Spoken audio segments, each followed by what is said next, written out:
Hello guys, welcome to 5th generation Hobby Shop and welcome to another unboxing and testing. Shoutout po natin si Sir Ian Dave. Sir, welcome to 5th generation Hobby Shop. Ngayon yung ating re-review is the Umarex Airgun HPP. This is original design by Umarex. HPP stands for High Powered Pistol. This is CO2 blowback pistol, airgun pistol, CO2 powered. Ito po yung CO2 cartridge. Ito pa rin yung gamit natin, non-threaded na disposable. And this is 3 joules, full metal, blowback, 15 rounder capacity magazine, and steel ball, 4.5mm steel ball. Ito po yung bala. Yan po ay bolitas po. Ayan, meron tayong magnet and dumidikit po yan sa magnet. Yan po ay 4.5mm in diameter. Ito po specs. Naka-smooth bore barrel po ito.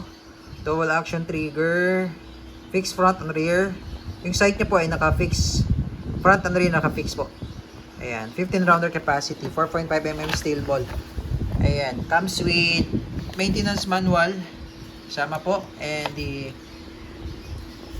operating instruction manual. Ayan. HPP. This is compact lang. Ayan. Blowback.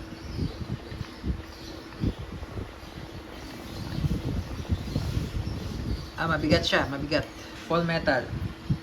It's a blowback pistol, kaya itong slide po, nakakasapo yan at gumagalaw po yan. Nagpe-play po yan. Sight niya, standard sight, fix.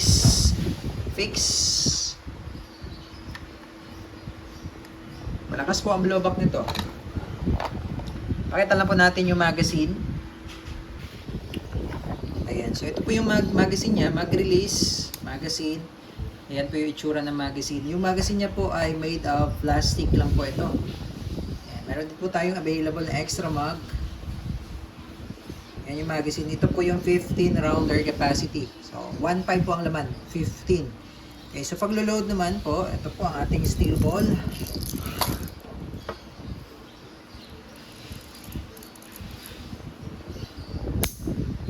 Meron naman po siyang pinaka-stopper dito sa dulo. Pwede nyo po isagad sa dulo yung spring.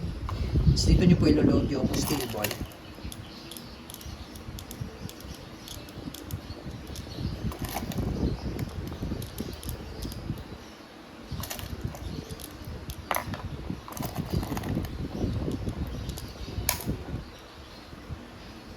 Ayan po.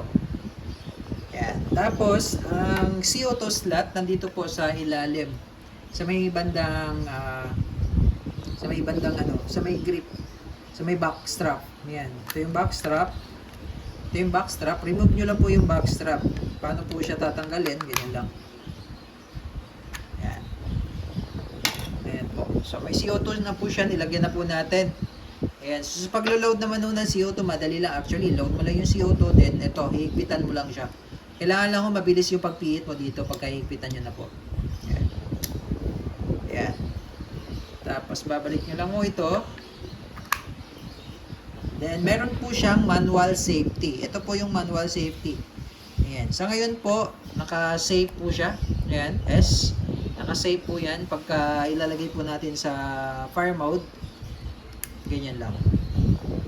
Ayan. Yan yung fire mode. Mag-save. Ayan. Hindi nyo po makikita yung red na yun. Pwede siyang lagyan ng flashlight. Yan po yung serial number. Ayan. Tapos, nakakasa po siya dahil blowback po. Ayan. So, malambot lang po isang kasa. Malambot lang po ikasa.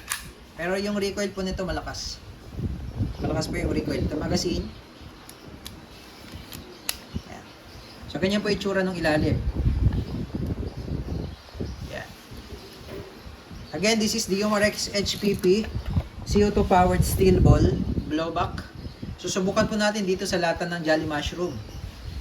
Yan. Makikita nyo po, wala pa po katama-tama yan. Susubukan po natin siya. Okay, again, this is the Umarex HPP. Original design by Umarex.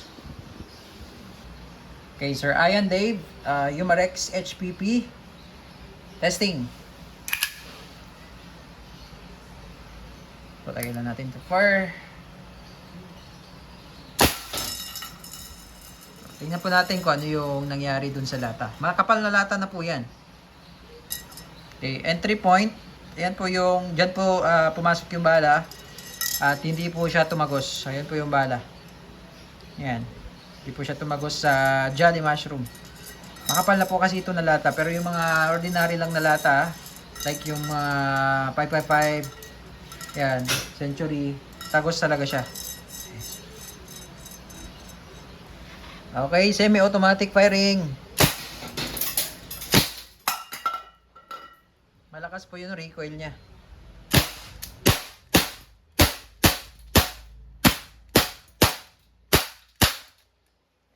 So, open slide. Pag wala na pong bala, nag-open slide po yan. And then, mapi-feel nyo po yung kick, yung recoil. Release nyo lang muna yung magazine, tapos hatak nyo lang release. Tapos lagay nyo lang po sa safe. Okay, huwag nyo na pong i-rest yung hammer kasi andito po yung CO2 nya. Okay? Ayan. Humarex HPP.